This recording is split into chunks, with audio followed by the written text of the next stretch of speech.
everyone, welcome to Minimal Mindful Mama. For many of us, school is about to start, and for some of us, it already even has started.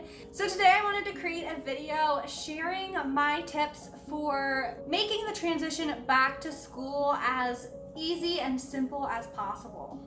It's a big transition no matter what you do, but these are some tips that I have found that have helped to make our transition go a little bit better.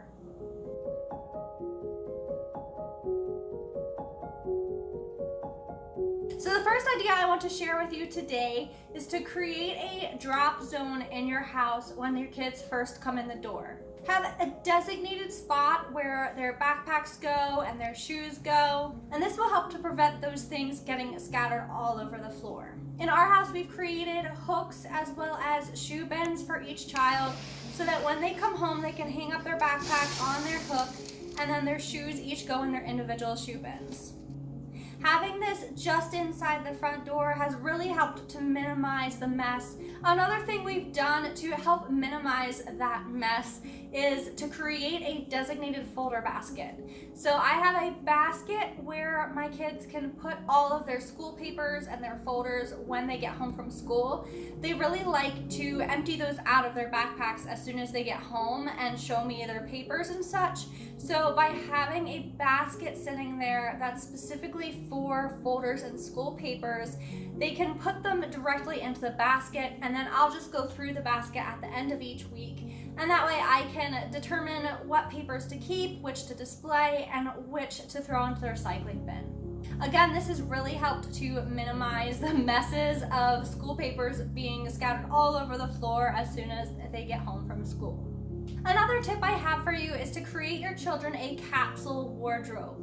If you haven't heard this term before, it's basically where you create a closet of clothing that your children can mix and match every item with each other. This way you're able to have less clothing, which also means less laundry.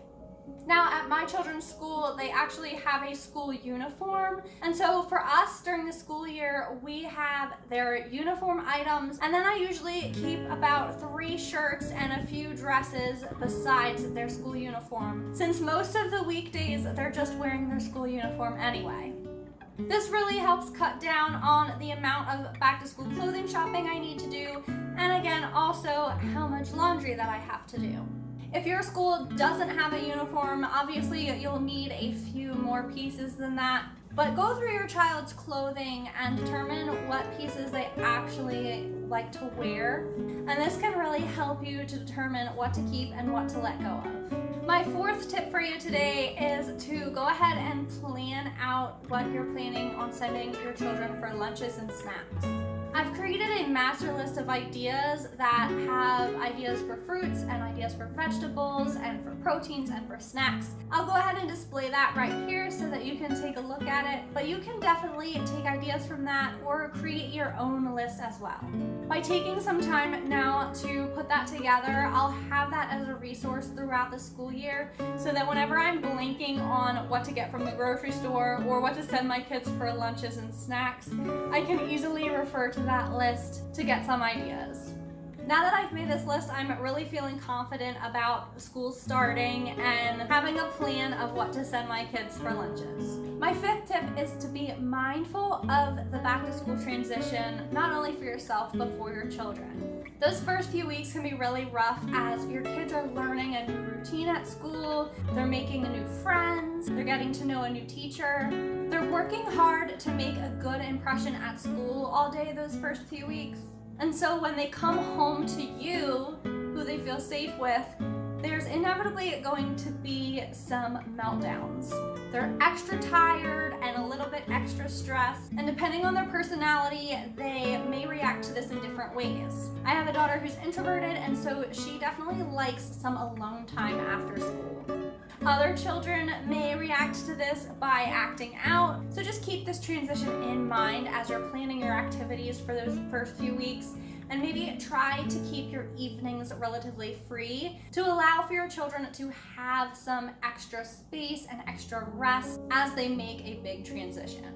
So those are my 5 tips that I have for you guys today on how to simplify the transition to back to school time. I hope these tips were helpful for you, and if you have ideas on how to simplify this transition, please be sure to comment down below. We could all use for the next few weeks to go as smoothly as possible. Also, be sure to like and subscribe to my channel down below. It really helps me out. It's free, and I so appreciate whenever you guys do this. You can also hit the little bell button, and that way you'll get notified whenever I upload new videos. I love creating videos about simple living and minimalism and decluttering. For too long, I was too stressed out as a mom, and I felt like I could never catch up on chores. And so now I love helping other moms to be able to declutter and to simplify their lives so that you can spend less time having to clean and organize and more time actually living the life that you want to. So be sure to hit the subscribe button down below. I hope you'll stick around and watch a few more of my videos. I am wishing you all a very smooth and stress-free transition to the school year. Thanks so much for watching, and I will see you very soon in the next video.